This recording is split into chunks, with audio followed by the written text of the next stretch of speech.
All right, good afternoon. Welcome to the next episode of Lumida Non-Consensus Investing. I am pleased to welcome again Michael Preck, a repeat guest who probably needs no introduction, but I'll give one anyway. He's really a polymath as I've gotten to know Michael. And back in the day, he was the Goldman Sachs Internet Research Group founder and partner, peer of folks like Mary Meeker and Henry Blodgett. And he runs one of the most thoughtful Substacks on AI. So I highly recommend it. Every quarter, usually after Nvidia earnings, we get together. We talk about all things AI. We'll be talking about Nvidia earnings, or Jensen's guiding towards $1 trillion in CapEx by 2030.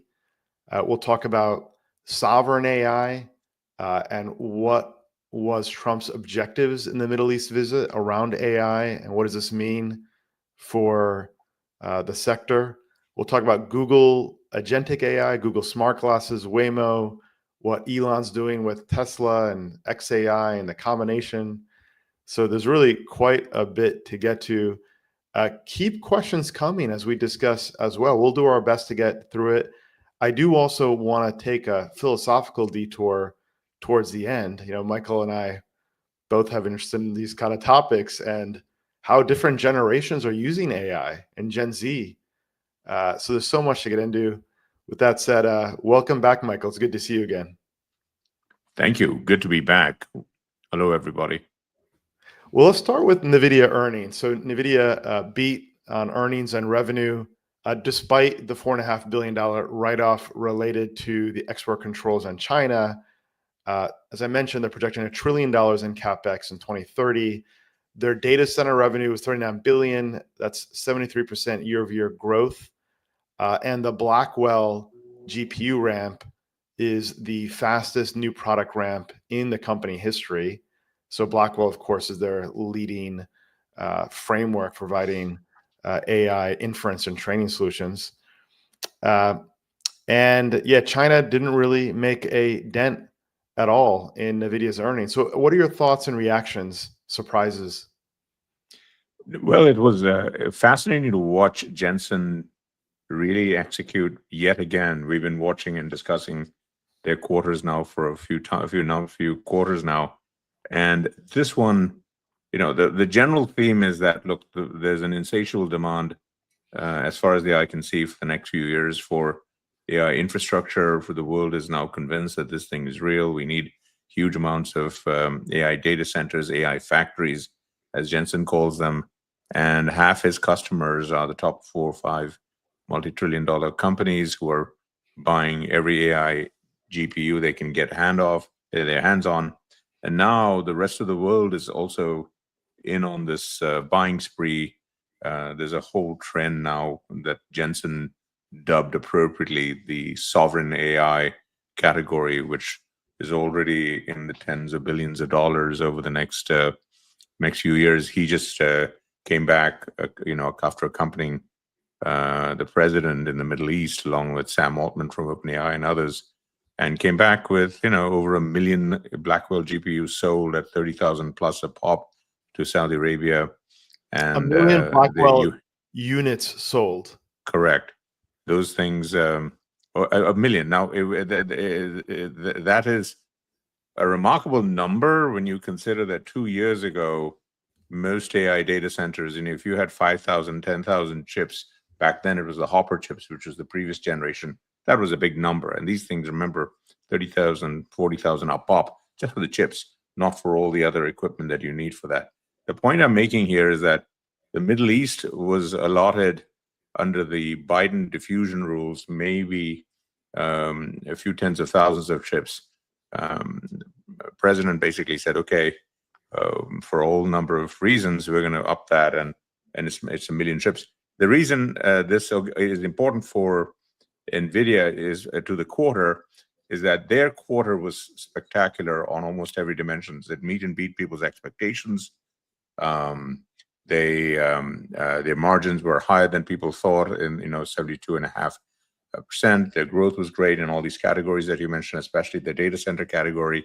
NVLink, their communication components were doing great. But as you mentioned, China is the biggest headwind that they've got for all the geopolitical reasons that are going on, and in addition, all the tariff issues that they and the whole industry is going through. Apple, in particular, is on the other side of that trade, as you know, and it's like watching a Formula F1 race, and all the cars are lapping around, and Nvidia is up in the front. Literally, there's a huge pile-up explosion, everything. Nvidia the car goes through, and it really comes out almost unscathed on the other side. As you said, they took a $5.5 billion charge. It's going to cost about $8 billion. Their market share in China, which is the second largest market for AI in the world, measured at least 50 billion a year. They had a 95% market share there going in about a year and a half ago. Right now they're at 50%, and that'll probably go down to maybe 5%. And yet the company is beating everyone's estimates. They've got more demand than they can shake a stick at, and the street goes up, upping their numbers. You can barely imagine what would have happened if there was no China issue. Right. This stock would have been, at new highs and beyond. So great execution, not easy to do. He makes it look easy.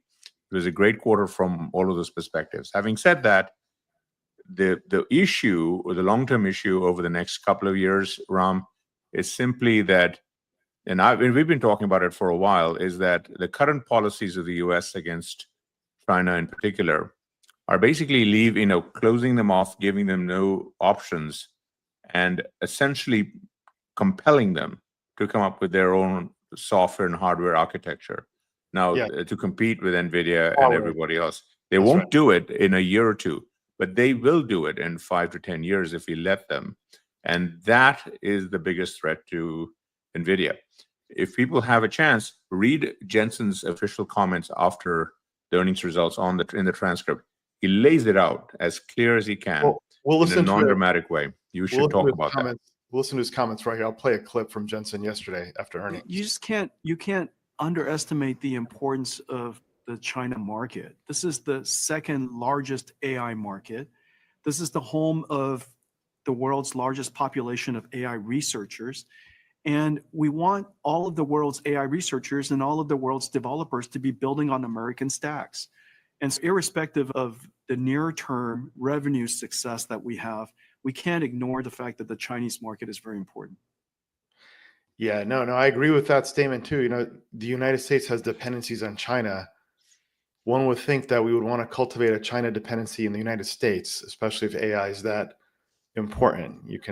And he starts saying, half of the world's researchers are in China, which means we want them to be totally familiar with AI CUDA frameworks from Nvidia, which are the open source frameworks that once you get to use it, you're familiar with them, and then you basically spend your career around those tools. It's like switching from Windows to Mac, etc. You don't want them to switch, and that's the thing that Jensen's talking about. Right, and the more dependency China has on the U.S., the more the United States can shape growth and continue to be the leading technology platform for the whole world, whether it's business customers, government customers.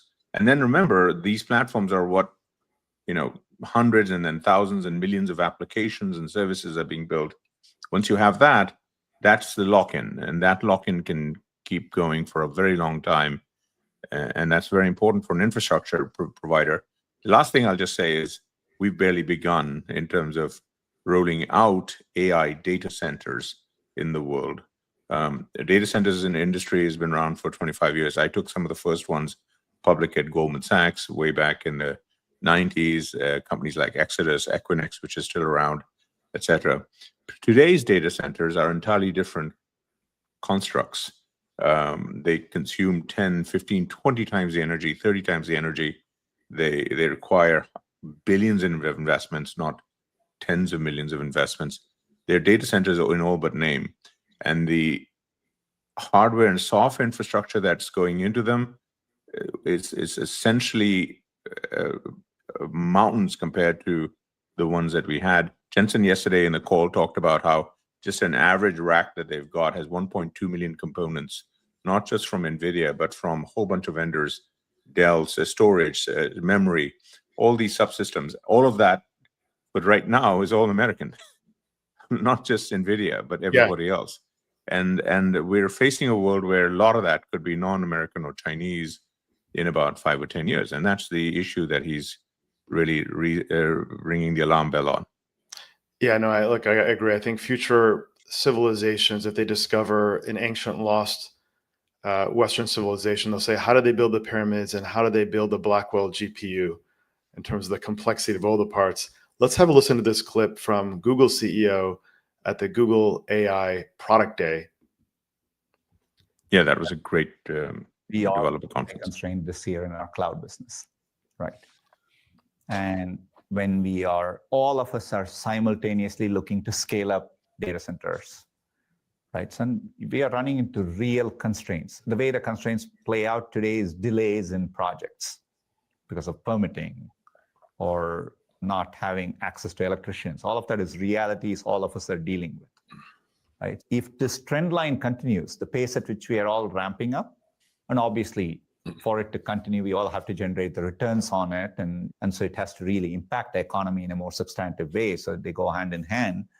If the trend continues, these constraints will be much more visible, I think. Today, we are all working through these constraints.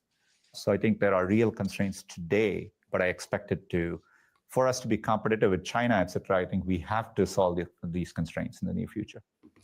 The big debate around Nvidia's earnings has been, hey, look, we know 2025 will be good, but what will 2026 look like? And the evidence is consistent. Every quarter, the hyperscalers come out and say, we're constrained by GPUs, we're constrained by energy and permits to build data centers. Correct. And Google is actually one of the unusual companies relative to the others, because they're one of the few companies that have their own GPU infrastructure called TPUs, which they use mostly for the Google properties, serving over 2-3 billion Google users of all their apps. You know, they have at least half a dozen apps that have 1 billion users each. And those TPUs are a huge differentiator for Google, but they also use massive amounts of Nvidia infrastructure for their customer-facing Google Cloud services. And Google Cloud is the number 3 of the top 4 cloud providers. Amazon AWS at the top, Microsoft Azure, Google, and then Oracle coming fourth. And then you've got neo clouds like CoreWeave, which had a very successful IPO a few weeks ago, and Nvidia is an early investor in that. So yes, this is the race. And then the other piece of the race, as you know, he mentioned, Sundar mentioned electricians. Power is a big piece of this equation. You know, for every few $1 billion you need in the AI infrastructure, the GPUs, you need billions of dollars of power and cooling for these constructs. The Blackwell chips are only liquid cooled, which means you've got to be close to huge amounts of water cooling, etc. Again, the data centers have to be ripped up and redone all over to build the piping and all that. It's a fascinating kind of a exercise. And China here has an advantage on the power side. They're building over 20 to 30 nuclear plants just on the one part of the energy spectrum in the next 6-7 years. In the US, the Trump administration just eased some of the restrictions on the permitting side. We're lucky if we'll get 1 or 2 up in the next 5 to 10 years. And so, and the other thing about energy, which is very subtle, I just want to highlight, because a lot of people, comment to me and say, hey, look, China is 2 to 3 years behind us on AI chips, on their lithography equipment, etc. So we shouldn't worry. We're ahead of this race. And the problem with me for the race metaphor is it implies a finite race, from point A to point B, and X number of laps and it's done. This is not that kind of race. This is an infinite. This will go on for 20, 30 years. And China has the relative flexibility of having so much excess power than us. They can take chips that are multiple generations behind, lower lithography requirements, etc. The technology they have, put those together, they have their Nvidia is Huawei, and Huawei has Ascend chips and Cloud Matrix. Behind Hopper, and Cloud Matrix is barely equal to Blackwell, but those data centers are much bigger. The processors are less powerful, so they put more of them, a lot more energy, but they have that to burn, and that's how they can continue to lap the US. And those are the differences that Jensen's talking about, and they have their own CUDA type of software environments that their millions of programmers are learning. Jensen makes a point over the last few weeks. Watch him. He'll say half the world's researchers are in China. Very important. They have several times the STEM graduates every year. These and the AI applications that we're all aspiring to, agents, etc., all have to be built. They have to be built using all this open source software layers. It's not just about the language models. It's all the stuff used on top of that. It's box number 5 on my 6 stack AI tech stack. It's all that gunky stuff. And China has a lot of that stuff, and we can go into details on that stuff. It's not as elegant, not as easy to use as Nvidia stuff or other people's stuff, but it works, and they're building it. I agree. No, and that's the issue. No, constraints are the mother of invention. They're ahead on nuclear energy, fission reactors. They're ahead on even fusion research. They've got the largest experimental fusion reactor that they're testing with. Obviously, President Trump's had an executive order to encourage better use of nuclear energy and relaxing permitting around that, but we're still behind. And fundamentally, the constraint will be on energy. It's not ASML.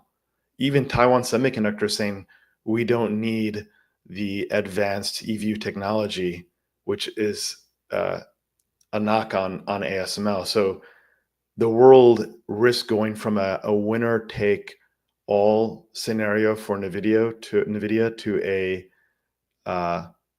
divided market where China has a competitive offering, which is, it's not in the interest, of the United States. And the other thing I'll just say is that their developers, the AI researchers that Jensen's talking about, those people are hungrier, they're entrepreneurial. If you look at the innovations just in the last year, some of the most amazing things like DeepSeek, Manus, etc., have come out of China.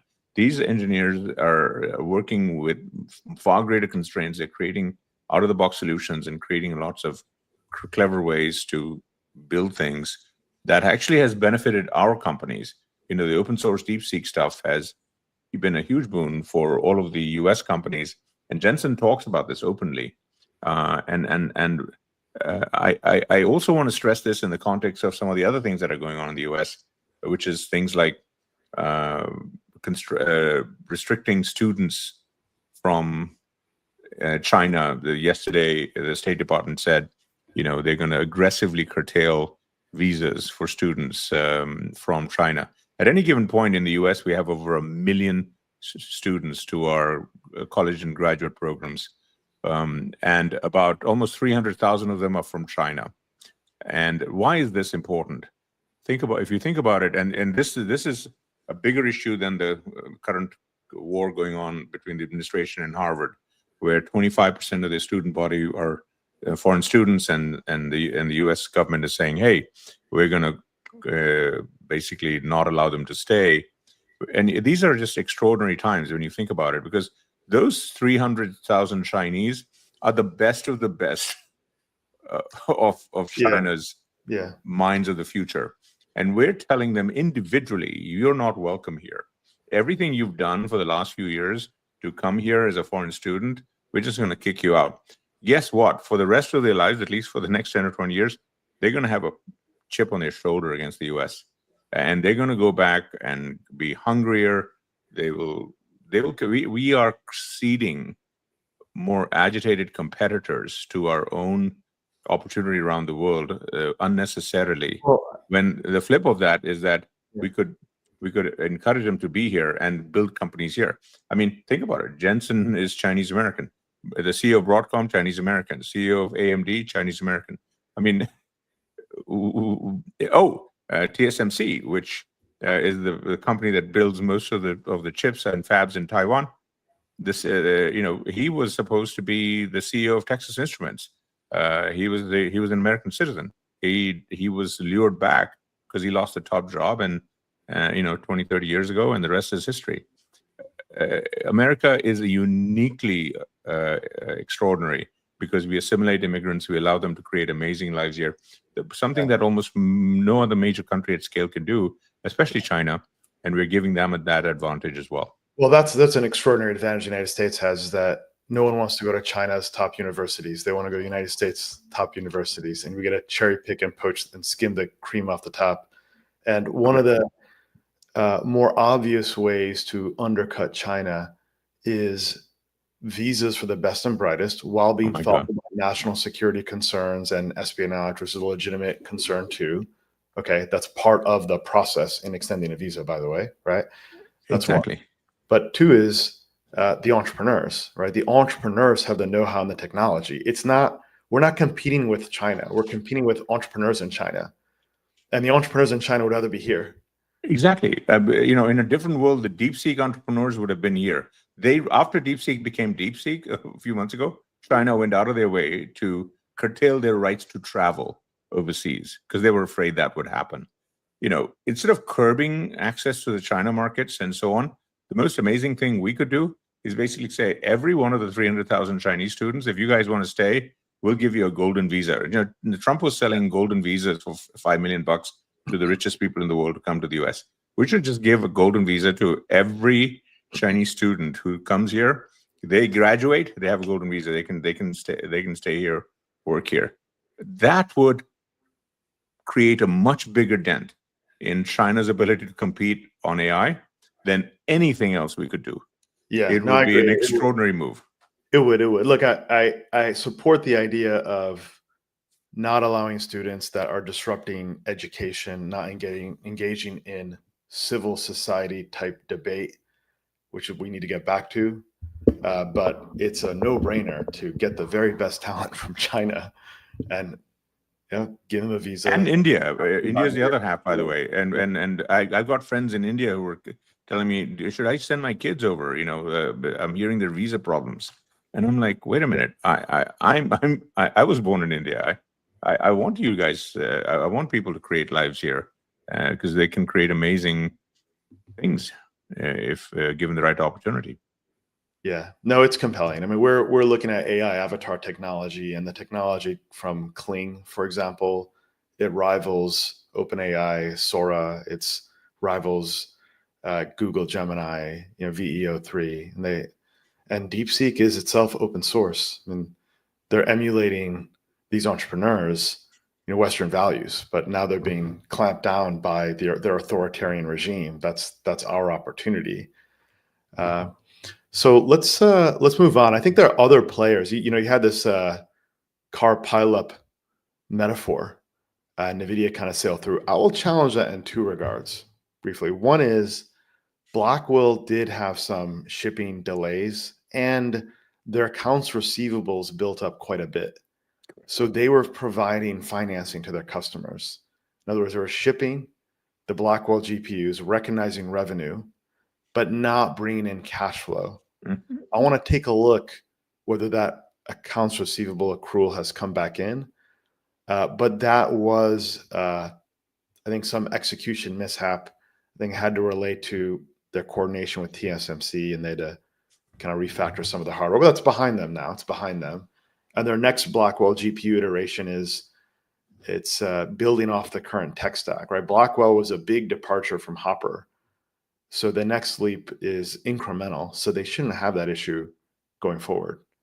Well, they have, Jensen's been very unusual relative to most of his peers in terms of the roadmap he's laid out. I have a post on this, from the last GTC in March, and he's got, at least 2 iterations of Blackwell this year, next year. Then the next family is Rubin, which will also have its TikTok of 2 iterations, and then he's got Feynman, which is the version after that. So we've got at least 3 generations that we on the outside have visibility. And what you're describing is correct. That yes, whenever there's a transition, there are always going to be glitches and manufacturing issues. Blackwell had it set in in the fourth quarter last year.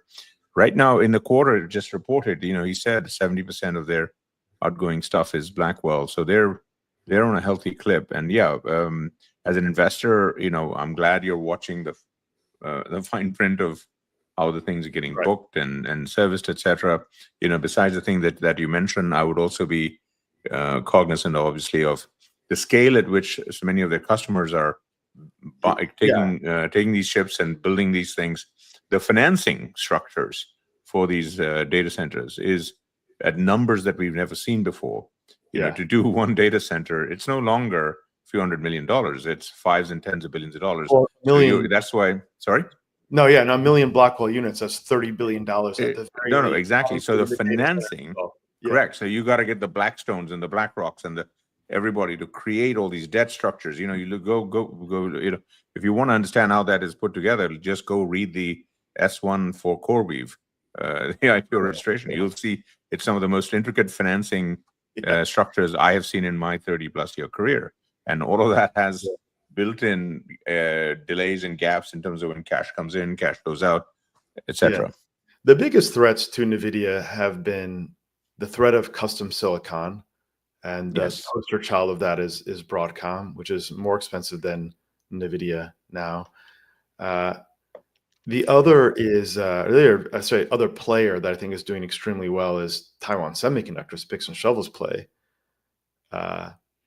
TSMC's got a forward PE of 15.8 or 16 times, which is not too far from where it was in the summer of 2023, when the semiconductor thesis was just starting to enter public consciousness. It really didn't happen until Q4 of that year.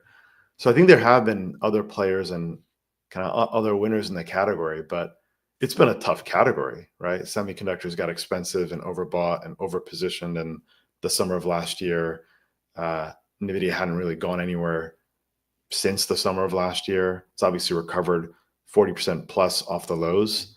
But I think there's some other winners out there too, like Taiwan Semiconductor. That seems like a no-brainer. Actually, it's one of our top 3 holdings actually in our portfolio at Lumida.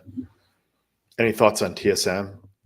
And no, TSM. Look, I on companies like TSM, and what I worry about is if we let these companies just execute to their core opportunity set, I'd be a happier investor than when there are all these top-down governmental elements that you need to do X amount over here and X, Y amount there. You got to build this thing in Arizona, etc. They'll do all of those things because they got a metaphorical gun to their head. And those projects take cycles and people and so on. And I think it slows down these companies, every one of them, from Apple on, etc. We need to let the free market do its thing. In terms of manufacture the stuff wherever you want, source it wherever you want, obviously be there, because we're the biggest military in the world to support the country. If ever there's a real chance of a hot war, which is it's a very small probability, because today's world is not a world of 100 years ago, where the only way to move forward is to take the other guy's land. The only time we've had that occasion happen in the last 20 years is obviously in Ukraine, where it's done for historical glory. We are way beyond that, because the world cannot work without interoperating this stuff. I'll challenge you on that. Look, I agree that value creation comes from knowledge, information, not land, but the politics is shifting, right? So we're talking about Ukraine, Taiwan, Greenland, control of Panama, Canada. So it is like this resurgence of great power politics. I think it's kind of a misplaced focus. It really should be around competitive advantage. But go ahead. I agree with the political imperatives. Greenland. I've been fascinated by Greenland for 25+ years. I've been studying it. Wow. Literally, we control more of Greenland than most people realize. It doesn't need this thing that's going on. We have more bases there. We've had surveillance things going back in the 40s and 50s. One of my favorite books when I was growing up was Ice Station Zebra. Go pick it up, Alistair MacLean. It was about a U.S. And Soviet Union hot war that had this satellite thing dropping etc. I've been fascinating this since I was a kid. Greenland, yeah, on a geopolitical basis, very important. Yes, as the global temperatures, climate change happens. Yeah, the northern route is going to be the biggest route over the next 50 years in terms of east to west trade. But why is that even important in a world where we cut off all trade with Asia, right? The only reason Greenland is important is because we can put ports all over there. We luckily have Alaska. I mean, I can talk to you for an hour about What about are the just highlights? I the still don't. geopolitical highlights. I Say mean, again. I hear the rare earth material story. I don't really So- buy it. Public markets so- don't value rare earth material companies. Turns out they're more ubiquitous. They're ubiquitous in Australia and Canada. United States has permitting constraints. So I don't. I I'm love not, I love the rare earth story. I know you've been a very diligent investor in things like uranium and things along those lines. right. But look, mining things are very possible in a world without any hot wars, without any intrigue, etc. Yeah. Just go cut the geopolitical deals. We basically let Africa be traded away to China over the last 15 to 20 years across several administrations of either party. China came in, their state and private companies basically built mines and ports and things all over the dang place. And they got access to as many things there. We had every opportunity to do the same thing. And by the way, the rare earth minerals and stuff, yeah, the Greenland has stuff. Afghanistan has a bunch of them. Ukraine has a bunch of them. If we really are serious about that is the reason we're doing this, then we would be supporting on a trade, military position, close ties, hug these countries and let our companies build, because it takes 5, 10, 15, 20 years to mine this stuff. It's not an overnight, you get in there and get the stuff and you're out. If we are really serious about that as the reason to do this geopolitical economic security thing, our policies would be very different than what we're doing right now. It's just an excuse. Greenland, so Greenland has the U.S. Space base. If there's melting of the Arctic shelf, okay, there's another transport route, but you have existing transport routes. I don't know. I don't see the strategic value there. How would you cast I'll it? give you another Greenland value that I've been fascinated with that is not in any of the modern papers. Okay, Greenland's real value as it melts down is, you ready for this? Is sand. They've got the world's best, purest sand on the planet. Just like, if I tell people, hey, the biggest thing in a planet that's 75% water is the shortage of water, clean drinking water. The biggest short things in supply is actually sand. Mm-hmm. And Greenland has ungodly amounts of it. This is beyond the rare earth minerals. But guess what? To develop that, to build that, is a 20, 30-year venture. These are types of arrangements that we, as the United States, did with the Kingdom of Saudi Arabia in 1940s because we saw there was oil there. And over the next 50 years, we had a close, friendly relationship with the House of Saud. And for 50 years, we benefited until the 1970s of a relationship of extracting oil and letting the Saudis. And we did the same thing with a little less success with Iran. What I'm saying is if the objective are minerals, ores, sand in this case, rare minerals, there are ways to do this from a geopolitical business point of view that does not include hot wars or taking over things in an unfriendly way, etc. We don't, in today's world, we don't need to own the countries, what I'm saying. We can do this through trade, globalization, and there are so many great ways to do this on a win-win-win basis. And this is not rocket science in that way. Yep. Let's shift gears now to the Middle East. So there was a delegation led by Trump and a number of American tech executives. Apple's Tim Cook was notably absent there. And then a week later, we saw, hey, Apple might have 25% tariffs there. Obviously, the relaxation of the export controls to Saudi Arabia opens up that market for data center investment. You and I talked about before, Saudi Arabia wants to build 60 data centers. They've got ample energy to power those data centers. Nvidia and semiconductors are natural beneficiary of all of that. What else was accomplished? Is there another angle to the story besides, hey, here's a new market, or no? It's for Nvidia. It's a great place to sell stuff. And I love that Jensen went there and got the multi-million GPU deal and so on. I love it. Yeah. But I know the Middle East very well. I grew up there. This is we're talking about barely 10, 15 million people as a whole. They're not going to be consuming huge amounts of AI. So the point is, once you build however ungodly number of data centers you build there, the biggest problem for any companies that are building this stuff is how do you get the transmission from those data centers to hundreds of million markets where hundreds of millions of people that can use the training and inference capacity of those data centers. For that, Ram, we need massive amounts of next generation cable connections, undersea and terrestrial. That doesn't exist, and no one's talking about that. So these are what I'm trying to just say is that the Middle East projects, they are showcase political projects. It makes the kingdoms feel good that they can show their people that they're basically controlling, that we're investing for the next generation. In reality, they're not. Most of the projects are going to have showcase, public-private, healthcare, that kind of use. They will be mostly underused. The smart companies, the Microsofts, OpenAIs, are going to basically have very specific things. They will make sure that, and Meta and so on, they will make sure that they have the super multi-100 terabyte cable that connects to markets like India or any of the major places where there are hundreds of millions of users, which is where they're going to see actual use of this data center. Because what we need is massive amounts of inference use.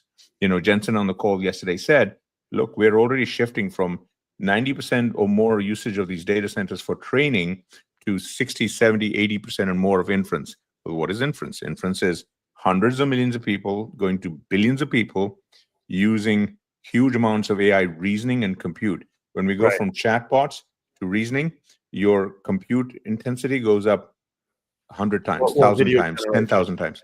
Right. Sorry again? Or video, etc. Yeah. But to do that, you need very low latency, which means from the data center to wherever your markets are, you need to have super low latency, fast speed connections. And that doesn't exist yet. So the goal then of the data centers in Saudi Arabia, is it to provide AI services to that market and adjacent countries? And is it a hub for hyperscalers? No, the goal of the data centers right now is because those guys are going to pay cash, hundreds of billions of dollars. So the goal right now is to sell the chips there. Then whether they get used is their problem because they own it. Okay, and if Microsoft is help running it, they will, it's like a management company of a hotel. You got to go get the customers. Right. For that, then the next stage is, okay, now let's go find the customers for the data center capacity. The hyperscalers need energy, and Middle East has energy. So, on paper, yes, but the energy is only useful if you use this stuff, right? If once I've built it and there's, if it's got let's say 100 units of capacity, only 2% is getting used. I don't need the energy to burn that. Energy only comes in, and when I've got billions of people using the data centers from a chip point of view, and my energy need goes up, yes, and then I can use the energy. You're totally right. The Middle East has right now, they have the money and they have the energy to theoretically supply huge amounts of utility. Where I am a little skeptical of the Middle East data centers is access to end customers at a price point that is manageable with the low latency communication. Because the Middle East, where I love the fact that they got the contracts. I love the fact that the data centers are going to get built. I love the fact that our technology is going to be safe. In other words, it's not going to go to China from there, right? Because they're safe there, and we've got 3 carrier groups protecting them. But the utility of them to actually be used is going to be underused until they can figure out the connectivity and the customer access to big markets. And the big markets from where the Middle East is, it's a few hundred miles to India, where, by the way, and they're 5 to 10 years behind on using AI. You might have read just 2 weeks ago, India created a couple of models that went on Hugging Face that were in multiple Indian languages and the open source models. and the anticipation was that millions of people would download them and use it. They had less than 334 downloads. Indian market for AI is years behind. So even though they got 1.4 billion people, they're barely figuring out how to use the AI. So that, lots of people there, theoretical demand, but not a lot of application demand yet. Got it. And the next place is Europe. And Mhm. Europe has, again, huge latency issues from all the way from the Middle East. It's several countries in Mediterranean to access points in Germany, etc. That's why the biggest data center market in Europe is Spain, because they've got huge amounts of energy, they've got huge amounts of water cooling, etc. And that's where the current 10, 15, 20 billion dollars per data center thing is being invested in Spain. And that's much more proximity to Europe than data Got it. centers in the Middle East. Let's shift gears now to Broadcom and AMD, right? So Broadcom has a $1 trillion market cap now. Mhm. It's outperformed Nvidia. It's up Mhm. 75% in a year compared to 20% for Nvidia. Custom silicon is the threat to Nvidia's growth. I don't really see it. Yes, there's TPUs and there's this demand, but Nvidia has a moat. Google, who developed the TPU, they've even said, the CEO has said that Nvidia's R&D is just way ahead in a very complementary way. So what's the role of Broadcom and AMD as it relates to Nvidia? Do they have an edge on Nvidia? They don't have an edge. It's like for every Coke you need Pepsi, for every Hertz you need Arctic Save. Core, right? I mean, Uber, we need Lyft.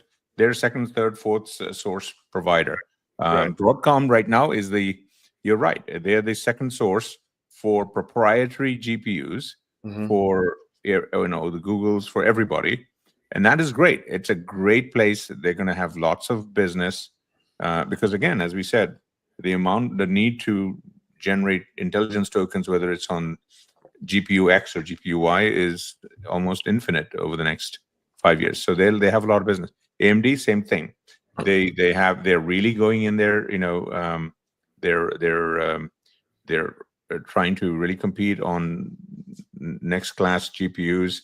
A lot of the current ones are promising, but they don't have all the ecosystem around it yet, right? They don't have the CUDA equivalent frameworks, etc. So they've got work to do, and they know it. But do they have a real shot though? I mean, AMD is focused on inference, but here's Yes. the thing: if you're Elon Musk and you built this data center with the latest Nvidia technology in Memphis, Tennessee, and now you're trying to build data center 2 with Blackwell or the Rubin set, then what you do is you take your original data center and you refocus from training to inference. So AMD seems to me just gets boxed out. There's no room for them to enter because of the repurposing of the older GPUs from training to inference. Yeah. The funny thing, see, as investors, we get very focused on the specific boxes at a high level, training, inference. To us, as general investors, we look at them as two big clusters. But when you look at an inference, and if you put up my chart, the chart, I've got those loops around the charts, etc. We don't need to put it up. What I'm saying is, just in the last 6-12 months, there've been, there have been all these new techniques, distillation, these buzzwords, test time compute. These are all different ways to scale inference, etc. These are entirely different sets of applications that involve using, whether it's NVIDIA's GPUs or other people's GPUs, in a different set of applications to create different utility of the models, connecting multiple models to make large models train smaller models that they then be used for specific applications, etc. And whenever you do that, you have to recast the data center in question. So you mentioned, let's say a Grok data center, you're using it for certain application, but let's say you then decide you want to do it for test time compute. You literally, in many cases, have to reconfigure the software, and in many cases, you have to reconfigure the hardware to make it work for the new set of application at the scale that you want it. And so that gets very technical and a kind of an issue. It also, by the way, gets into the issue for the companies that are financing these data centers, because they care about depreciation lives 4 years, 5 years. And when I talk to some of those people, they have to tear their hair out when I say, hey, you know what, in a year to 2 years, 80% of the use of this data center might go from X to Y. And they're like, wait a minute, what does that mean? Is that worthless? I said, no, they'll be able to reuse it, but they'll need a 1 to 2 year worth of downtime to reconfigure the data center. And they're like, wait a minute, how do I get paid back? That is the technical uncertainty of where we are going, because the innovations that are going on in terms of fundamentally how we do things with intelligence tokens is changing faster in this technology wave than any other technology wave that I've seen. The PC came along in 81, 82, but we didn't see like massively different ways to use the PC. Let's say 6 years in 86 or 87, you could literally take the same PC and do other things relatively. Data centers are a whole different ballgame. And I'm going into the weeds here to explain two things. Number one is that these are not homogeneous, hey, AMD's GPUs versus someone else's GPUs. There's going to be lots of opportunity for some companies like AMD or Grok, the company with the Q, or Cerebras. These are other companies that have other chips, ASICs, etc. And they can potentially say, oh, you know what, this market test time compute is going to be important. I'm going to make sure my chips are the best for that at scale, and not relative to the general purpose GPUs from XYZ. And I'm going to make sure go after that market, and that could be a gazillion-dollar market, and reward that company. And those are the opportunities that we as investors really need to be focused on. Yeah, I hear you. I'm in the AMD skeptic camp. Have been for a while consistently. They're down 32% in the last year. There's a lot of excitement around them on Twitter. I don't know. I'm in the stick to the leaders, stick to the winners camp that have a ability to execute dominant advantage. And for me, that's Nvidia. Yeah. Since we've been talking about AMD, I'll just say the other market that we don't lose sight of is actually, and we've talked about it in previous shows, because everything we've talked about is basically AI in the data centers.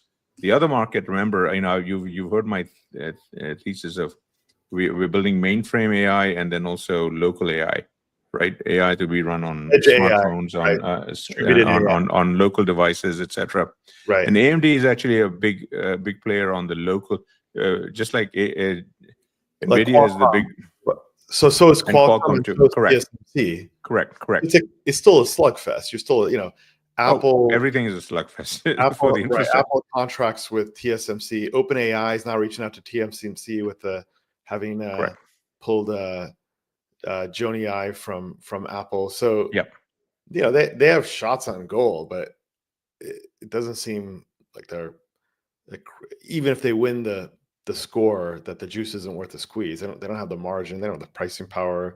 They don't have market dominance. So, but I think SK Hynix still out there, pretty interesting. That's obviously memory on the HBM memory side. It's a huge set of opportunities. The only reason I brought up the local thing is I was focused more on the functional uses of the GPUs rather than the margin and the finance, because the local use of GPUs is just at the beginning stages, right? Nintendo just came out with the Switch 2, which is going to be 150 million to 200 million units over the next 3 to 5 years when they roll it out. Okay, this is a game player. Everyone was wondering what was the SoC, the system on a chip, in there. It turns out it was a special constructed chip by Nvidia. It's got Blackwell components in it. And so I'm sure that was contested, with AMD trying to fight for that business as well. So there's a lot of custom silicon that'll go into these things as well. And you talked about Jony Ive and Sam Altman's thing. Whenever they're ready with their gizmo, which they're talking about 100 million units and up starting in the next year to two, I'm sure they're already shopping around for the GPUs that go into that device. And Nvidia has as much as a shot there as anybody else. So let's double click on that and what they intend to do. Then we'll go back to Google and their product day. I think there's a lot in the product day. So if you remember last year at this time, Sam Altman was talking about, hey, maybe I can compete with Nvidia, right? Now it looks like he's moved past that idea. Good for him. I think ARM was thinking about competing with Nvidia too. It's a hard game. Now they're looking to develop a new form factor. They got the best designer in the world. It looks like they acquired Jony Ive's company, IO Products. I have a post up on that. IO Yes. Products, for, was it $8 billion? Six billion. $6 Correct. billion. Yeah, 6.5. Yeah. Well, so now he's got $6 billion in OpenAI funding money stock, and they're building this new form factor. Do you want to tell us more what's happening there, what the idea is, when we might expect delivery, who might be the winners and losers from that innovation? Yeah, I've got several posts on this. It's 728 on my AI Reset to Zero if anyone's interested in links in detail. But at a high level, what this is Jony Ive iconic, right? He is he basically was a spiritual partner in Steve Jobs' words, basically helped him create everything from the iMac to in the 97 all the way to the iPod to then later the iPhone, iPad, MacBooks, etc. from a design point of view. Left in 2019. He's had his own design firm called Love From, and he literally has been advising on pet projects, Ferrari and others in designing things. He was introduced to Sam Altman a couple of years ago via his one of his kids, and they clicked and came together. His company has about 55, 60 people. Most of them are ex-Apple people, some of the top designers from Apple on the iPhone, iPad as well. And most of them, as part of this transaction, like I said, $6-ish billion in OpenAI stock on a $300 billion valuation, 2% of OpenAI, going to these 55, 60 people. They'll all be employees of OpenAI, with the exception, and Jony Ive will be the head of design across OpenAI, but not an OpenAI employee. There's a little technicality there. And the idea is that Jony, I think, is also going to continue to service his existing clients from his other design firm, but he's really available to OpenAI for everything. So it's now, it's a duo. He keeps the legacy business. So it's barely a business, is my sense. Yeah, he's not going to report to Sam Altman. They have 50 to 60 people. $6 billion acquisition across 60 people. Yeah, as you said, funny money. It's $100 million per person. Obviously, most that's going to be. It's an acqui-hire. Acqui-hire. That might be the biggest acqui-hire in history. Do we know? Yeah, until this one, Google bought back Noam Shazir, who was Google, the senior author of the 8-member team that created the Attention Is All You Need Transformer paper in 2017. Who went off to build his own company called Character.ai. Google bought it last year for about $2.5 billion. And again, bought off most of the employees, and they came back into Google. And that was at least a $2 billion to Noam acqui-hire. And this now is around, it's those kinds of numbers, $3-4 billion for Jony in OpenAI stock. But those numbers are less important because they're important. They're headline catching. But the interesting thing here is that there is no question that there's, to the way, and they have a 9-minute video, which I would encourage everyone to watch, the two of them talking about the broad opportunity. They don't give you a lot of detail. They basically say there'll be a family of products. They've prototyped one product. Jony says it's the best thing he's ever done, which is a very, phenomenal statement. Sam apparently got access to the prototype. He used it. He said he loved it. It's an amazing technology product. We don't know what it is. Lots of 20 questions games going on. I have links in my post to some of the best guesses. It's, something that's smaller than a bread box. You can put it in your pocket, put it on your desk, and theoretically you'll be able to talk to it.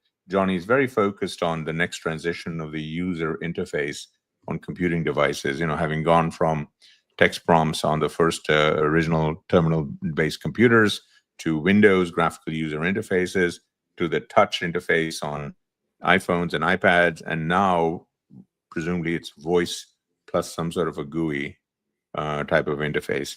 And so we don't know anything more about the product. They at an internal presentation to OpenAI employees, they said, we expect to release the product sometime late next year.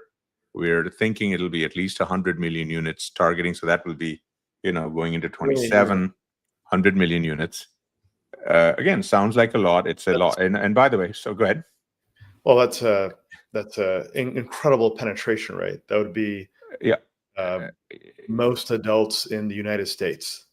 Correct. It's an ambitious number. Babe Ruth. This is where I'm going to hit the shot kind of number, and recognize, as I mentioned just now, with Nintendo Switch 2, with the Switch 1 took 6, 7, 8 years to get to 100, 150 million units globally. So this is not easy to do, and that's a gaming device, a handheld game device, not an AI thingy. Well, and this so, would be from your newsletter. You had this excerpt from their press release. They say, Altman and I have offered a few hints at the secret project they've been working on.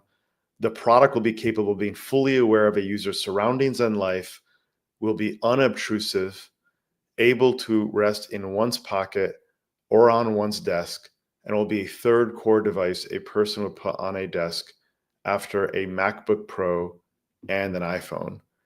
So it's portable. It's not quite a wearable. There's only a finite amount of space the human body has. We have room for the phone. We have room for the wallet. We have room for the glasses. It's got to displace one of those, right? You got or the watch, right? You've got to occupy one of those slots. The AirPods, that's the other one. I got my Meta glasses. I got to make more use of this. But there you go. So, yep. And now you've got competition from Google Glass coming online. So they resuscitated that project. It doesn't have product market fit yet. We'll see what they can. And then Elon, with Neuralink, he wants embedded chips into your body and brain to do things as well. So a lot of competition for the form factor. That's still up for grabs. Correct. So we'll see what they do. Let's shift over to. The only thing I would just want to add there is that we tend to look at these announcements and say, okay, I speculated at the end of the post is that look, Apple lost Steve Jobs.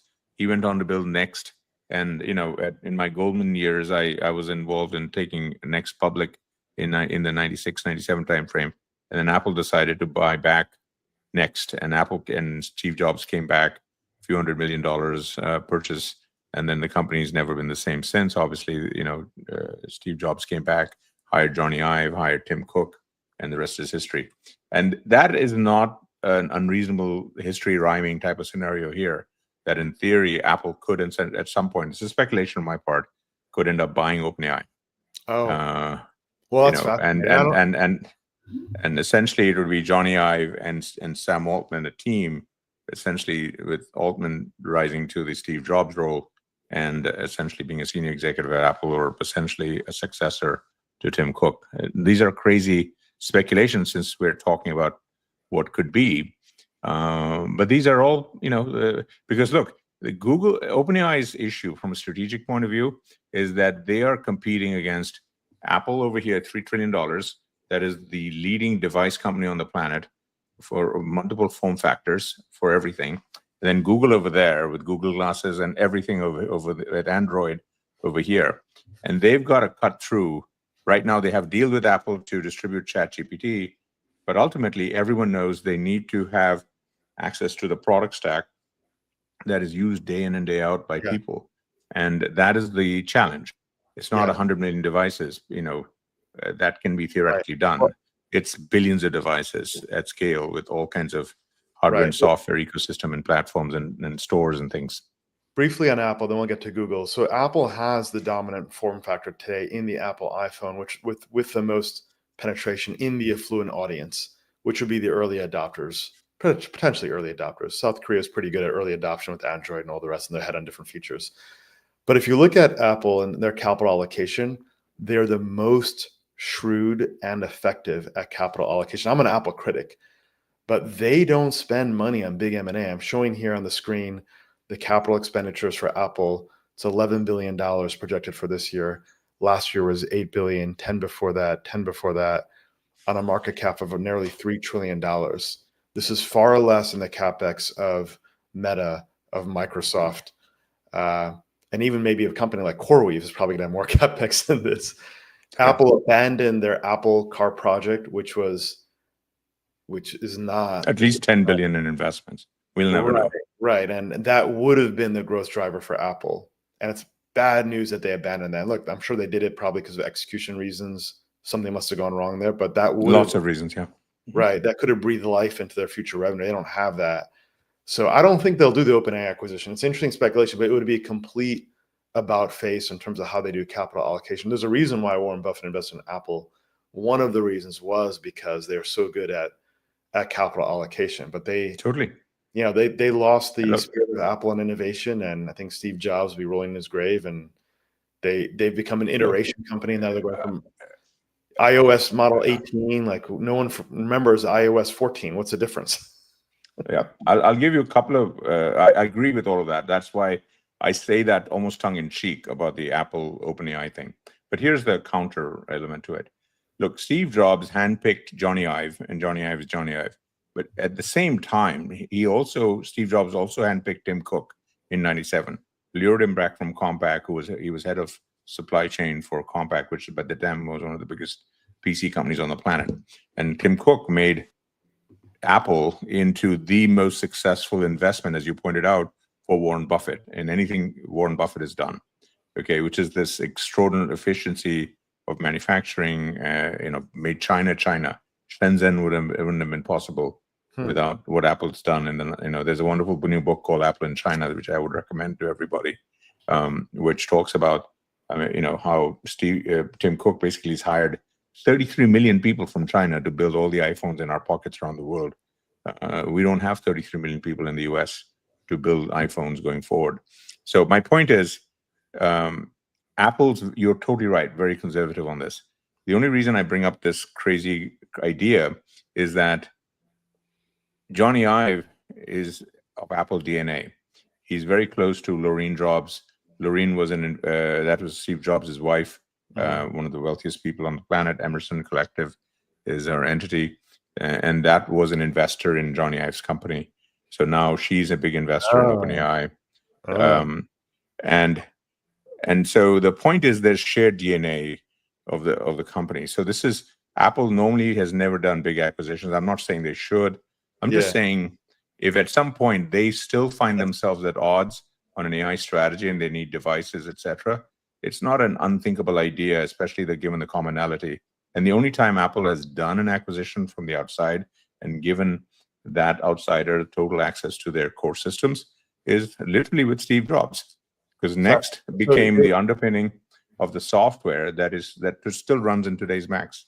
Well, so you're making the case. You made the best case that, hey, the $6 billion acquisition of Johnny Ive's business is a put option to Apple, most expensive put option I ever bought. I have a different theory, then we'll go to Google. Sam Altman's brand has taken a significant hit in multiple ways, and he needs to sit at the cool kids table. Johnny Ive is the coolest kid on the block. I think he's also, on the personal front, he's had founders leave that have started competing AI companies. So I think this is a way to kind of reset the veneer around OpenAI and deliver a win for investors, because it is a hype private company stock. They've got delivery and they got results, but it's not worth that in my mind, the valuation given what they've accomplished in a world of increasing competition. I use Grok now. I substantially use Grok. I rarely use ChatGPT now. After that came out, the switching cost was de minimis.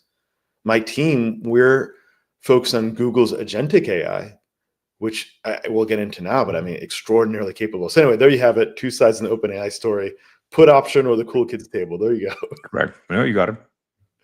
Let's talk about Google's product day.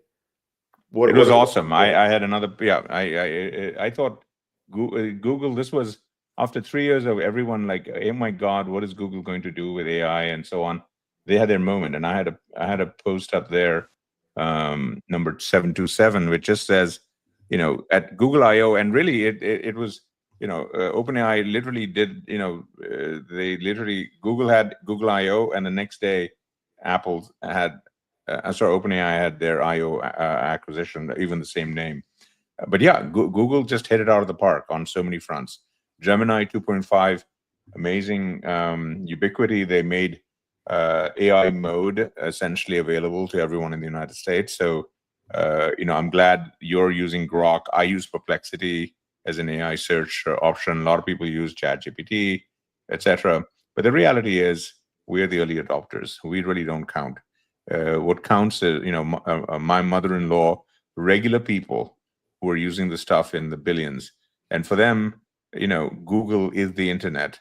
And Yeah. there's a reason Google, has been paying Apple $20 billion a year to be the default search on Safari and all the devices, is because that's where the people are.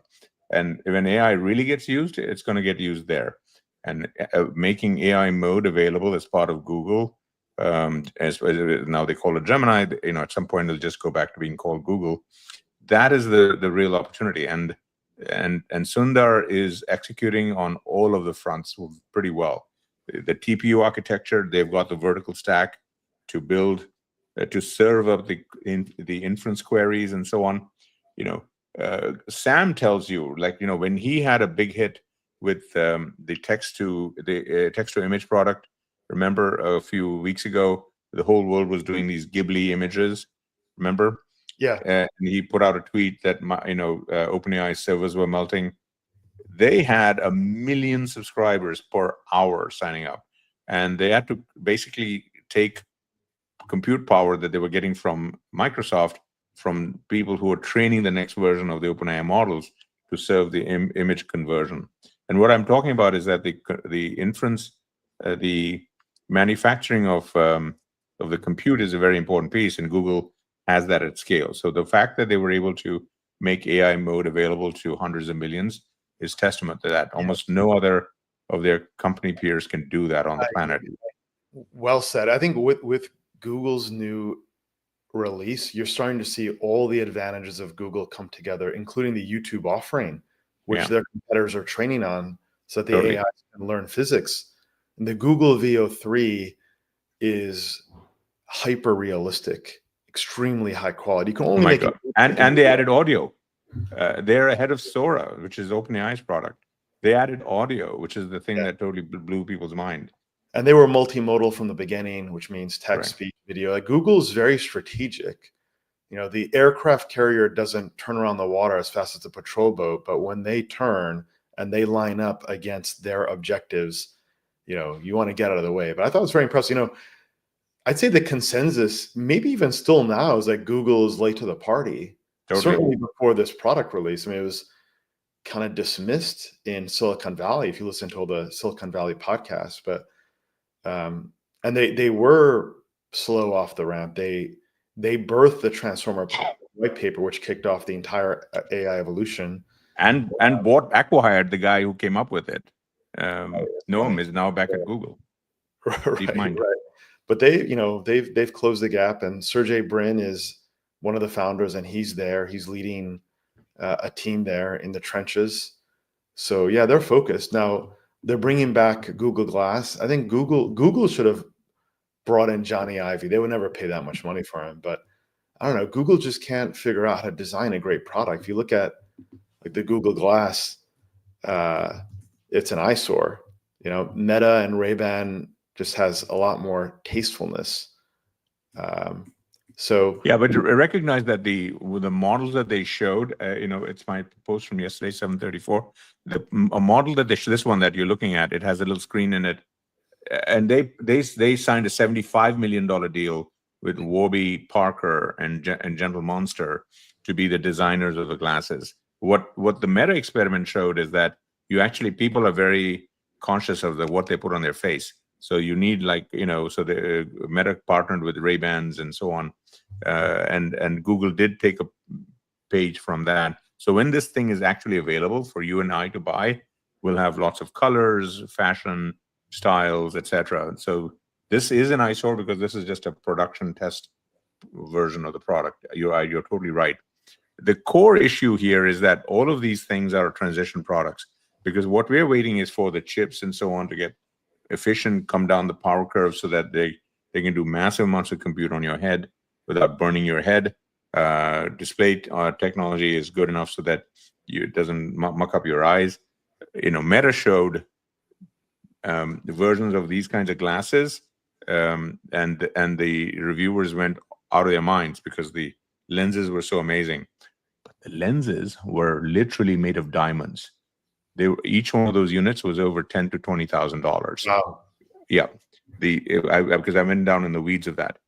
They had amazing lenses that were totally see-through and displays and so And on. they had the heads-up display and the augmented reality. Everything. It's everything you would want from Star Trek on your glasses. Oh, wow. Meta has it today. Well, They showed it off to hundreds of people. It's just that the Yeah. devices would cost about what you would buy a car for, a That's what low-end you're car getting. for.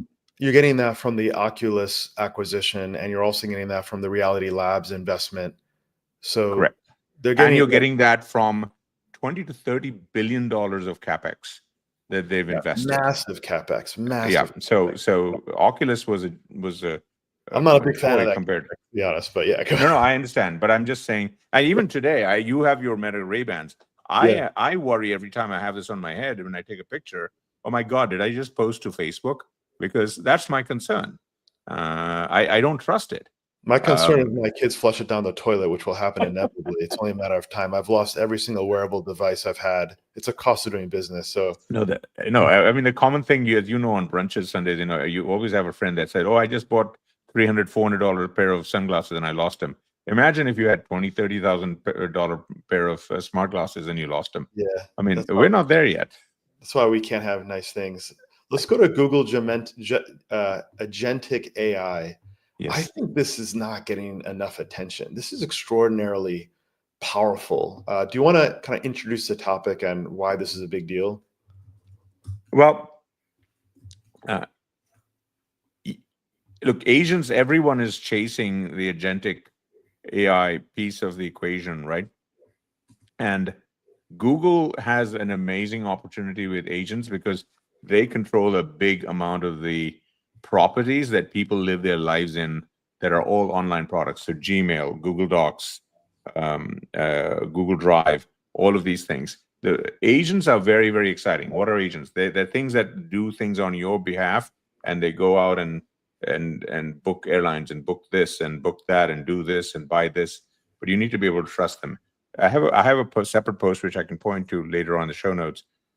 The problem with agents for the web at large today is that most of the web that we all use and love for the last 25 years is designed for humans. What does that mean?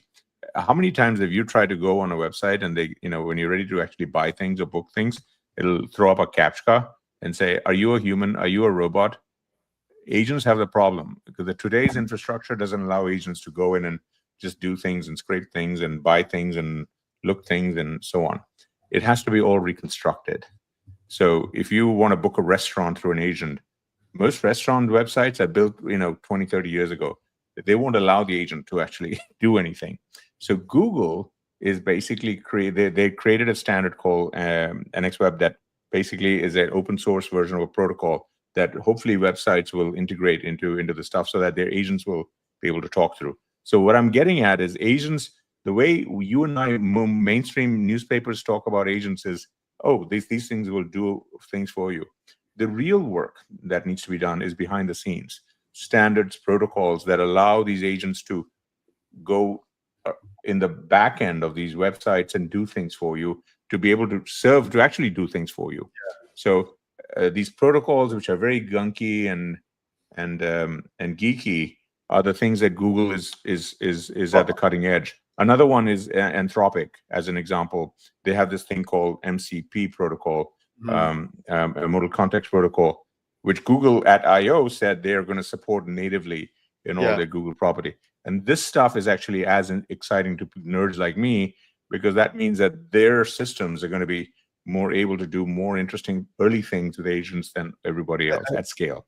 All of this is underhyped. Microsoft has an agentic AI offering. Our engineering team looked at it, and it was not as impressive as Google. Yeah. Here's kind of my telling of it. I look at agentic AI as reimagining how you think about software development. Instead of APIs, you have agents. Those agents can interact with one another. So you introduce composability, modularity, interoperability. You introduce intelligence at the functional level. You're building software out of these Lego blocks of agentic AI. So I think a lot of the profit pools that these SaaS companies have could be at risk. Now, the SaaS companies still have a lock on the customer. If you're a Salesforce or Palantir, and if you see how the role's unfolding, you have insight into how to create value for your customer, you'll do fine. But a lot of SaaS software, I think, can face a lot of risk from the emergence of agentic AI. And so Google's ahead because they have the SDK for agentic AI, and it seems to me that it's ahead of everyone else. They're also building on top of it for their own infrastructure. Meta's not trying to go after that, of course. They shouldn't. It's not their focus. Their focus isn't enterprise software development. No. And I'll mention Grok, since you mentioned Grok is something, Elon is now focused on the enterprise side of the market for Grok. You may have noticed that, he's actually talking about enterprise use of Grok, et cetera, and creating API-based systems for Grok. But it's a new mountain to climb for him, because that's not a business that he's built. You're essentially talking about enterprise services for his We love Grok product. We at Lumida, we have our own AI offering. We're going to put out there at lumida.ai.com Cool. if you want to get on the wait list. Well, I'll share my screen. It's a real thing. But for example, here I just asked the software to look at all pharmaceutical stocks, and it went through all the securities, their transcripts, the research, gave me the high level takeaway, their factors I can sort by, gave me a quick green, yellow, red, and I can drill down into a stock level and get a perspective. And so this is all powered by agents. So if you want to develop awesome. on a market, you have to say, okay, what's my view on the beta factor? That's an agent. Okay, within beta, how do I want to position across sector? That's another agent. Within the sector, how do I position within securities? Another agent. How do I identify the appropriate position sizing? And then how do I enter and exit?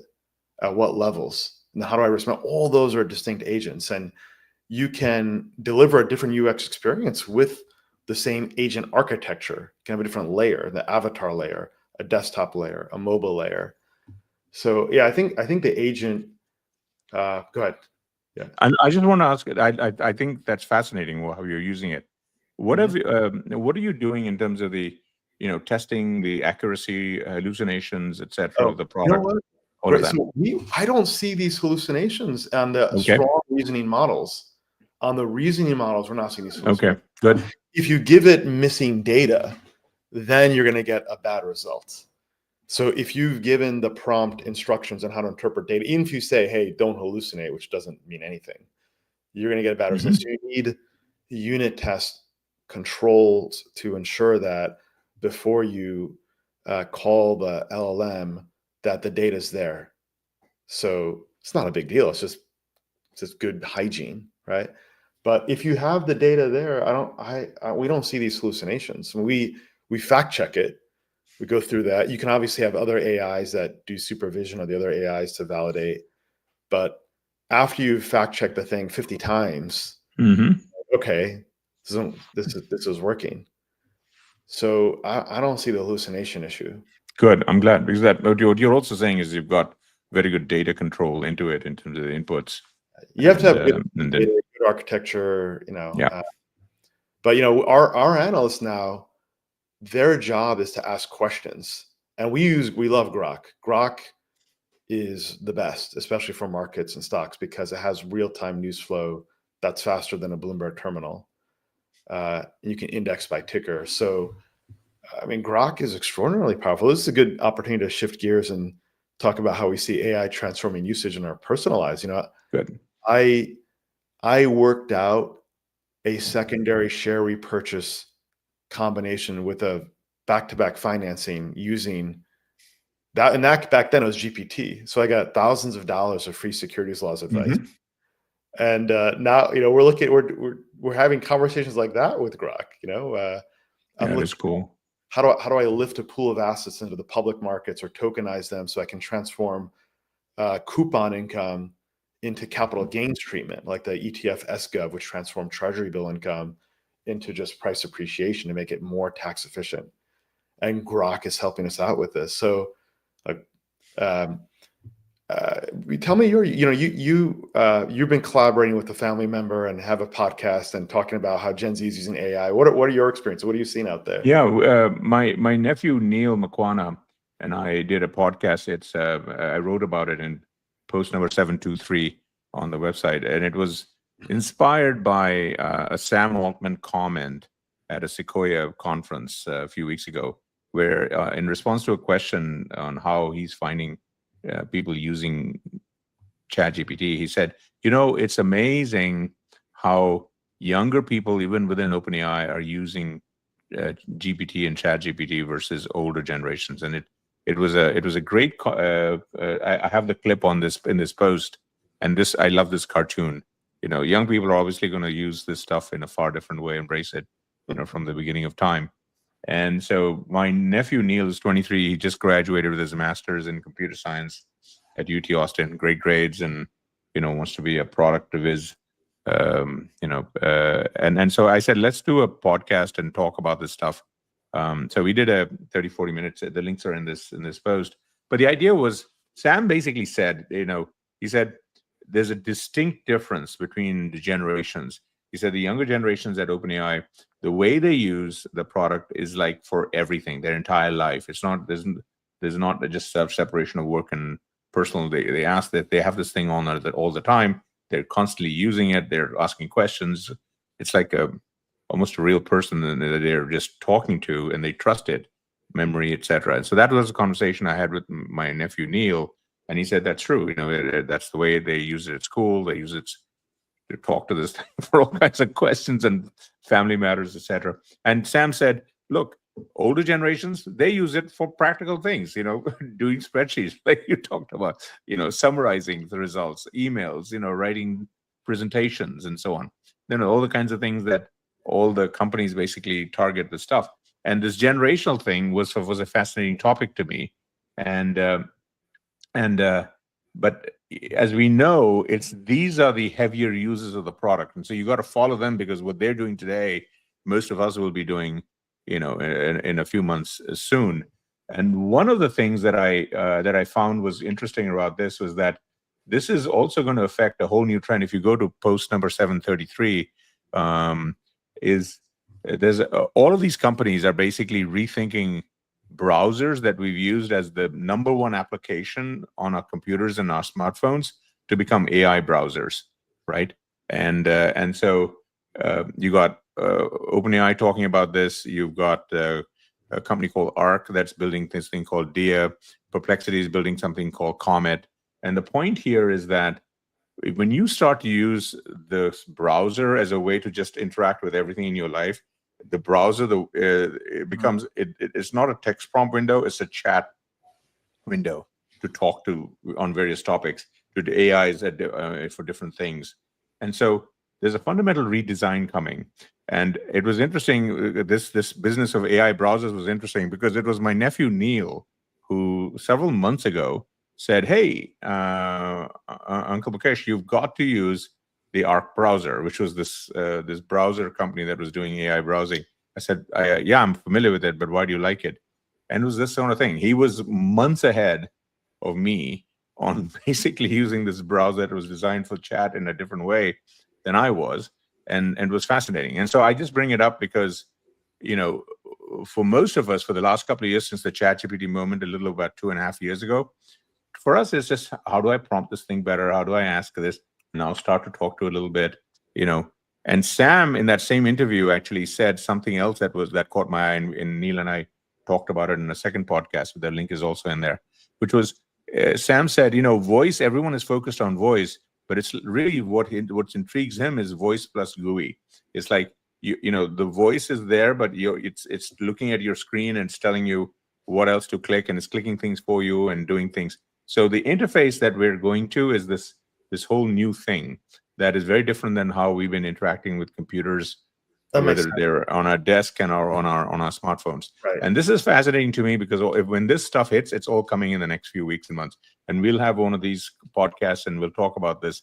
And Ram will tell me how he's fundamentally using the internet differently because of this. All the time. Good. First of all, great observations there. Number one, I would say whoever owns the form factor is a long-term winner, because they have the real estate. That's the human behavior. And if you control the real estate, you control what software can access that. Apple's obviously taken advantage of this. They charged Google $20 billion to access it. Microsoft was sued by the DOJ to enable competition at the browser level. So software is eating the world, and usually software is the way to bet. But I think in this case, the hardware layer is the one to win. I think the visual supporting delivery of information makes sense. We're visual people. We can scan more information quickly versus audio. We can read faster than we can listen. But the ideal form factor there is like some kind of holographic projection, like R2-D2 projecting Princess Leia. We're not there yet. So the battle of the form factor is going to take some time to play out. I had this chat with a friend of mine yesterday. She and her husband are 20 years kind of older, and they have a 16-year-old daughter and 2 boys. And we're talking about AI and raising kids. And she said, my kids can't watch a movie straight through anymore because their brains are so focused on, or not focused, their brains are accustomed, I should say, to just scrolling up on the latest TikTok or YouTube reel. And what I'm trying to focus on, I have 3 small kids, is 3 things.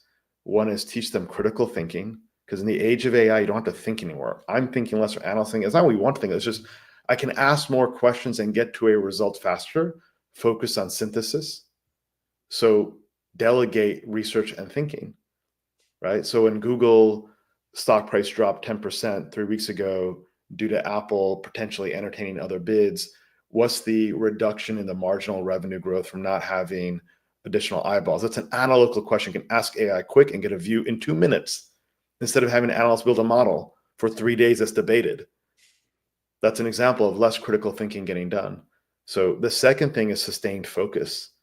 Like if you have sustained focus in the age of AI, that's a superpower. People are losing the ability to focus, and it's creating anxiety. People feel like they're always on, they're attached to their devices. It's a dopamine pump machine here. I don't think it's healthy. They wake up with it, they go to bed with it, they're on the toilet with it, they're in the shower probably with the AirPods on, I can imagine, to get to the 8th podcast through, right? But the third thing is creativity.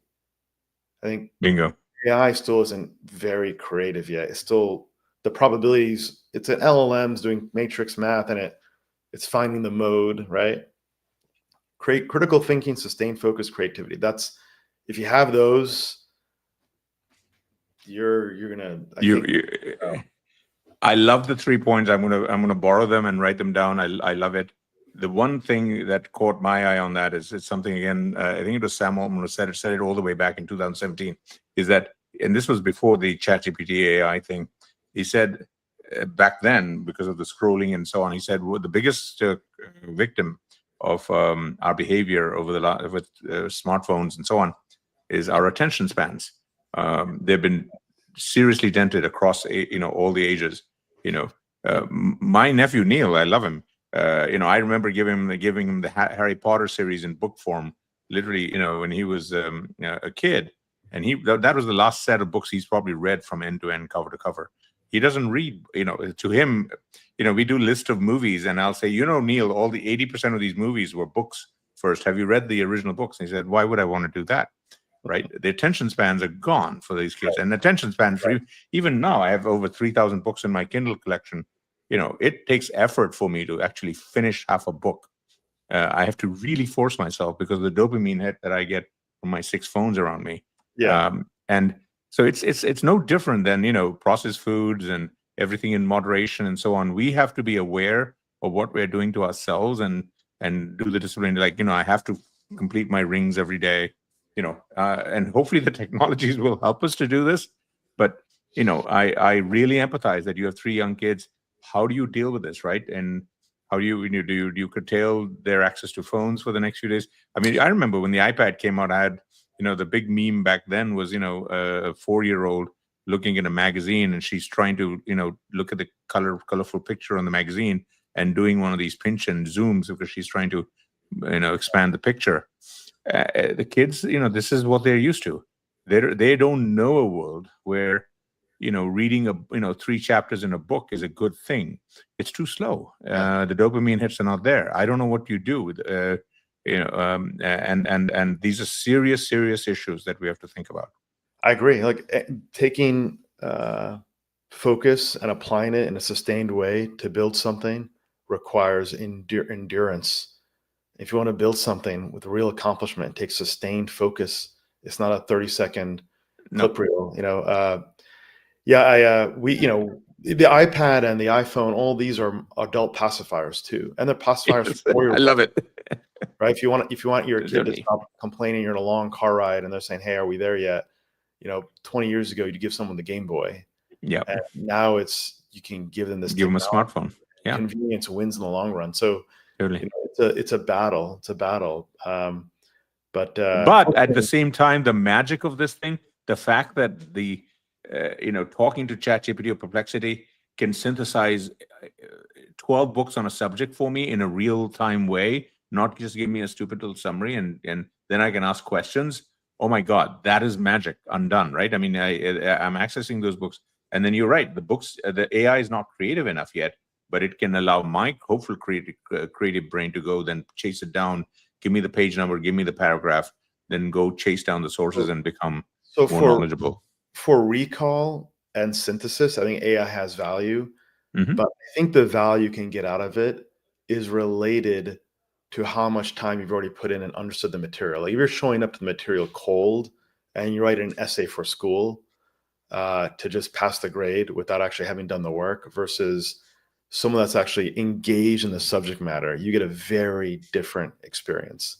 So I grew up studying philosophy in school, and I think about these different traditions, and one of the big grand problems or puzzles is the union of the Western and the Eastern traditions. It's a really phenomenally interesting problem, a chat you and I can have at another time, perhaps. Yes. Right? Like the Kantian, Descartes, Aristotelian, the Plato tradition versus the various Eastern traditions. And I actually think that there's a lot of similarities, different kind of vocabulary. But if you can't ask AI to solve that question for you, it will not really do a good job of that. But if you can reference like, oh, there's the Mahayana school of this and that, and pull it out and show it to you. Right. It's amazing. You can get more value from that. Another question for you is this: like there's a loneliness epidemic. Suicide rates are increasing, especially for young men. Dating apps have destroyed or really hurt relationships. Women want the top 5% of men on the dating apps. So every other guy is like frustrated, and the top 5% of men aren't treating the women the right way also. So women get frustrated. People are seeking out AI experiences. There's Replica. People are confiding AI, like therapists. And you got humanoid robots coming. Yes, and they got humanoid wink. robots coming. And the humanoid robots, they tell the perfect joke at the right time. They cook the best steak in the world. They know how to give a back rub. They always listen to what you have to say. The AIs always validate your experience, which is probably not good. Actually, it's really not good that they do that. Bad. It's all bad. It's all bad. Right. There's no real accountability. So, what happens, and does it happen when humans start to value their AI or humanoid experiences more than their human interactions? Over 30 years of dealing with technology waves, there's the first stage of that technology wave is always the use of that technology for something along these, what I'll call the intimacy needs of human beings, right? Videotapes, video cassette, the explosion in video cassette players was basically because people wanted to watch movies they couldn't access anywhere else. I remember when I started covering internet in 93, 94 at Goldman, one of the first people in my office was a woman who will remain nameless. She controlled one of the top 1-900 business companies in America. I don't know if you remember the 1-900 business. These were special phone numbers you got, and it was basically intimacy phone calls for 5-10 minutes. Right. It was actually, at the time, it was over 10% of AT&T's revenue. They didn't want to talk about on their call. 10% of AT&T's revenue is 1-900? No, 1-900 at that time. Wow. This is before the internet. because this was the way you accessed intimacy services Right. for X dollars a minute. Yeah. And obviously, she was worried about what the internet was going to do. She was smart, was going to do a business. And then I think she built a bigger business online since then. But now we're talking about Replica, which is AI companion chatbots, character.ai, which Google just bought back, had that aspect to its service. They shut it down. Humanoid robots are going to be, speaking of humanoid robots, if you go to Asia, some of the biggest markets over there are for, less sophisticated humanoid robots for these kinds of purposes. And what I'm getting at is that, look, the technology as a outlet for human human loneliness, etc., is been there from the beginning of time, right? So, and this will have its own set of applications already. Replica is a great example. You will have much more of this already. The movie Her, which is an inspiration for everyone who's building these devices. Sam Altman explicitly uses a model for the voice part of ChatGPT, multimodality with Scarlett Johansson, is an example, right? I mean, you can go watch the movie. It is a dystopian movie. I really didn't like it for that reason. Well, Deus Ex Machina is more on the dystopian side, I would say. But... Is the other one? Yes, correct.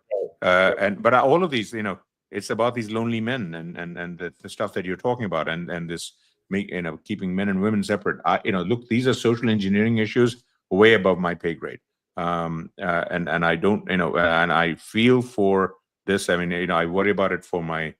I don't have kids, but nephews and nieces and so on in the context of the world that we're in today, and the only solution I can think of is just engage as adults, engage with them, and talk about these things and encourage activities that has more human old-fashioned parties and gatherings and dancing, talks and conversations music, and singing, music and activities, and put that technology away. It's like everything in moderation. Lock it up. I don't know any other better solutions than that, unfortunately. I was at a spa, a hot cold spa. I used to do this back in 20 years ago. I used to go to Russian spa at 88 Fulton Street in Lower Manhattan, and you get in a big sweat. There's usually a big Russian guy that beats you on the back with like a brush full of leaves. It's painful, but it feels good afterward, I guess. And then you jump in this pool of like ice cold water. You do that cycle. This is all before Wim Hof method came along with the breathing exercises, and it was exhilarating. It's also a great social experience. Anyway, so my friend Vinay and I, we went to this place called Other Side in New York, and you have group biking. They call that spin class. You have group yoga now. These were all in the past like solitary activities. Now you have group poetry, poetry slams, and all the rest. So it was a group sauna. You walk into a room, and there's 30 people seating amphitheater style. And there's a guy in the center who probably was a former yoga instructor and doing this kind of breathing exercise. And then at the end, he says, oh, and then you have the ice dip. But at the end of this 2-hour exercise, he says, hey, if you met someone, you had eye contact, you want to write a note. So that's the optimistic side to all of this, that there are these new social modes of interacting that are coming online that people are valuing. But those are people that take initiative. It's easy to just accept convenience. Exactly. It's saying, I'm gonna do my rings. The tools are there. We just have to use them. Yeah, exactly. Well, any concluding thoughts? We covered a lot of ground. We covered Nvidia, Google, Broadcom, sovereign AI, demand for energy, human interaction. No, we covered the gamut, and I think the biggest thing that I worry about for the next year and after 2 years is just again what I talked about. I couldn't be more excited about the opportunities for technology to help us on so many of these things, etc. It's just that I do think we need a global market to build these things. I would refer everyone to this great because Elon actually put it up a few weeks ago. Is Alan Greenspan's wonderful 1985? It's a 40 second video. Alan Greenspan talking about pencil. I don't know if you saw this one, and he basically He Milton talks about Friedman. Milton Friedman. Excuse me. I quoted the wrong economist. Well, let's play it right now. Milton Friedman talking about a pencil. It's extraordinary because it applies. Right this is a good one. I'll share it Thank on my you. screen right now. Milton Friedman is a personal hero of mine. I had a chance to meet him when I was 21 years old, doing an internship at the Cato Oh Institute. my God. Yeah. And I met him and his wife, Rose Friedman, who both wrote the seminal book, Free to Choose, in the early 80s. I mean, champion of human freedom in commercial ways, in personal ways, and democratic ways, and really extraordinary. But here it is, 2-minute clip. Yeah, it's extraordinary. This applies to everything we're talking about. Free market, as Adam Smith taught them to his students in this university, are really very simple. Look at this lead pencil. There's not a single person in the world who could make this pencil. Remarkable statement? Not at all. The wood from which it's made, for all I know, comes from a tree that was cut down in the state of Washington. To cut down that tree, it took a saw. To make the saw, it took steel. To make the steel, it took iron ore. This black center, we call it lead, but it's really graphite, compressed graphite. I'm not sure where it comes from, but I think it comes from some mines in South America.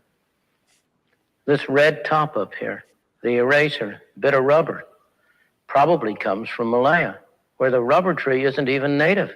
It was imported from South America by some businessmen with the help of the British government. This brass ferrule, I haven't the slightest idea where it came from, or the yellow paint, or the paint that made the black lines, or the glue that holds it together. Literally thousands of people cooperated to make this pencil. People who don't speak the same language, who practice different religions, who might hate one another if they ever met. When you go down to the store and buy this pencil, you are in effect trading a few minutes of your time for a few seconds of the time of all those thousands of people. What brought them together and induced them to cooperate to make this pencil? There was no commissar sending out orders from some central office. It was a magic of the price system, the impersonal operation of prices that brought them together and got them to cooperate to make this pencil so that you could have it for a trifling sum. That is why the operation of the free market is so essential, not only to promote productive efficiency, but even more, to foster harmony and peace among the peoples of the world. That's the line that always gets to me, is to promote the harmony and amongst the peoples of the world.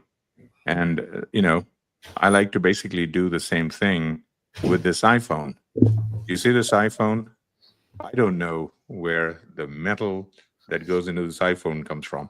And my point is to ending our conversation, everything we've talked about AI, Ram, I mean, we talked about Greenland, all of this, has been coming together in the 21st century by the system that we had, that Tim Cook was able to create a company called Apple that became the most successful investment for Warren Buffett, because he was able to take this idea of an iPhone by Steve Jobs in 2007 and make it available to billions of people at a lowest possible price through supply chains all over the place. And the software that came through everywhere, and the new software that we're talking about that's coming in from all these other places, and to make it available at the best price, it calls for harmony amongst the people in the world. And so that's where I'd like to end this, is because that's what we need more of going forward in this very complicated world of ours today. It's a great message. We'll leave it there. Thank you again, Michael. We'll do it again soon. Be well. And let me know when you're in New York. If you're in New York, we'll have a Lumida. I look forward to it. Look forward to do it. And again, thank you for the opportunity to have a wonderful chat. It's always great to chat with you. Always fun. Likewise, Michael. Thank you. Thank you.